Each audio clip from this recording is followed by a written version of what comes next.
everyone, my name is Katherine. This morning, I would like to tell you a story called Rare Book. So please sit back, relax, and I hope you enjoy my story.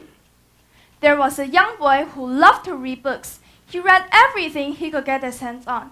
His favorite pastime was going to the neighborhood bookstore and browsing through the new titles. One day, the boy realized that he had read everything the store had to offer. He confronted the owner and asked him if he had anything else.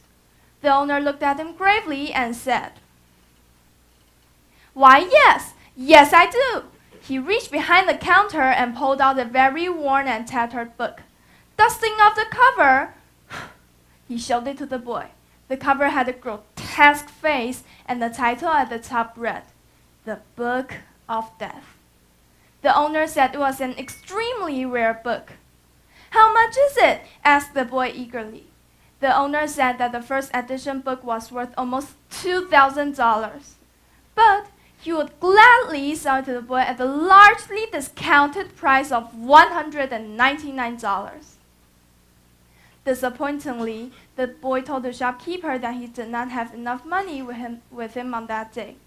But if he could hold it for him, he would be back before the end of the month to purchase the book. The boy scrimped and saved the money for weeks until he had $199.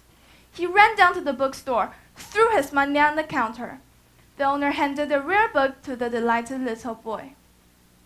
However, when he was leaving with his new purchase, the owner warned him to never read the first page.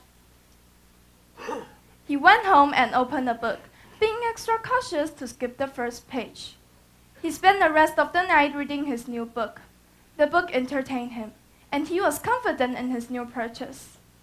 However, for days afterwards, he always wondered what was on that first page. One day, the temptation was too much for the boy. He flipped to the very front of the book and looked at the first page.